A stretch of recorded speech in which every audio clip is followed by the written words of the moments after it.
this one has always been my favorite Combaticon, Vortex. He is the PT-05 Ruiner B Bruticus Pocket Toys edition version of Vortex. I understand that these guys are KOs of KOs. There was the Iron Factory version. Here we've got Vortex. He is my favorite. I think he looks great as a helicopter. He works very nicely. Vortex was always my favorite because I've always liked helicopters. There's just something about them that I find cool.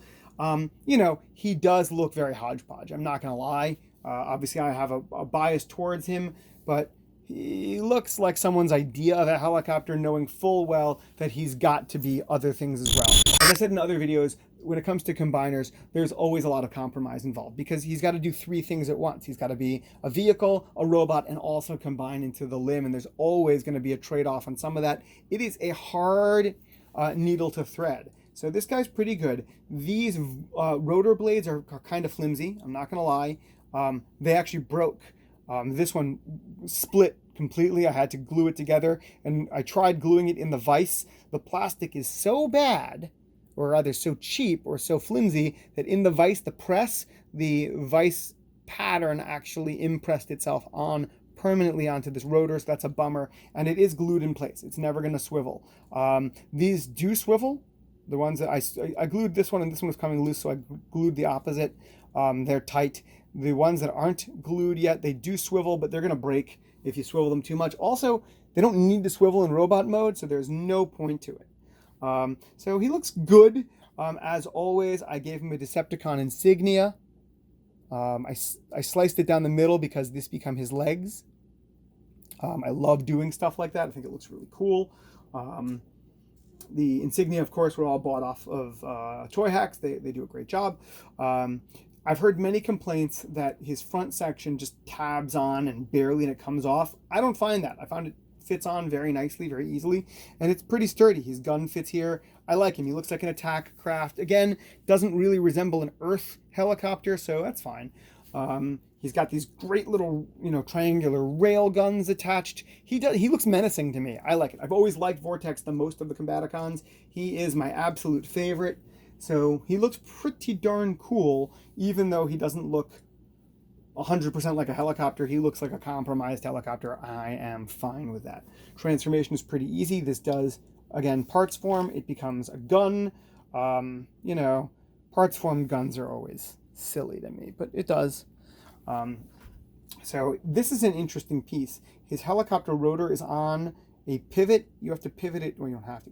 It's easier to just pivot it to the back, where now it'll hit the back stabilizers. So you don't want to work with that like that. You don't want to work with the rotor pivoted back in order to play with him, but in order to transform him, you pivot it towards his head, and that gives you ample room to fold out the legs. Oops, don't turn on me now. But then you got to pivot it back when he's fully in robot mode to give clearance to the rotor part. So it starts forward, pivots back, and has to pivot forward again. So that's a little weird, a little useless. Bad engineering, I suppose we'd call it, but it's all right. You can live with it. That being said, the pivoting is where you're going to start hitting these jointed rotor blades, and that's where you're going to start noticing their weakness. That's why I glued the first two. I'm probably going to glue the last two also, just because I feel like they're sturdier glued.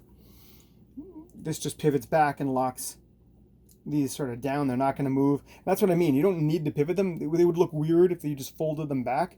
Vortex is always supposed to sort of have his rotors sitting pretty. So he looks okay. His arms just tab out. That's fine. In the instructions, it sort of showed that you can pull his shoulders forward in order to tab on the railguns, but why? I like them in the back. I like his railguns permanently attached Seeker style to his forearms. You understand that Seekers attach their railguns to their upper arms, but I like them here. He looks good. He looks like he can target anything. He looks mean, down and dirty. Love the color scheme, the bluish gray with the teal. Purple is just, Decepticon required. I gave him a Decepticon badge. I really like it. Feels military to me to give just one badge on the left-hand shoulder, a la Optimus Prime, I suppose. I did it with Cliff Jumper. I did it with a number of the Combaticons, or not, maybe not with the Combaticons, but I did it with a number of other ones. I like giving the left hand Decepticon, the left shoulder Decepticon symbol. It just feels official to me. Here, let's give him his part-formed gun. I do keep the gun pieces with each Combaticon where I think they belong. Until I don't separate them out until they become Bruticus, at which point they all form, as I showed in the earlier video, Bruticus's gun. But here we go. So he looks really good. Vortex is always been my favorite Combaticon, as I've said. He just looks menacing. Love it. Love the look of this guy. He is great. So let's get down to the tech specs, because I know that's what you came for. So in terms of look, I'm going to give him an 8 out of 10. He's not perfect. The helicopter, again, as I've said, is fairly hodgepodge, but it functions. It's got a rotor that works. It is a helicopter. I buy it. The robot mode, on the other hand, is fantastic, so I love it. Transformation is pretty good. The swiveling of the rotor blades, I think, is needlessly clever, not in a good way. I do like the way that his back has the hollow filler with these guys that swing out of the way to let the legs out and then swing back in to fill it in. So I think that's really great. So I'm sort of torn between the needless versus the clever. The fact that his kibble is nice and tight, it works. I don't love the back hood, but it's okay. It leaves his head, clear, easy to get at, easy to pose. So I don't know, I'll give him an 8 out of 10. He's pretty good. Posability, wow, he's great. 10 out of 10. He's got real serious posability in his feet. Feet can go forward. You can, get really good poses out of this guy. A little bit of an ankle, but obviously the whole foot sort of assembly gets in the way, but he's got great knees, double jointed a little bit, so he gets good poses on them. Again, you wouldn't expect this level of quality from a character this small, especially a KO.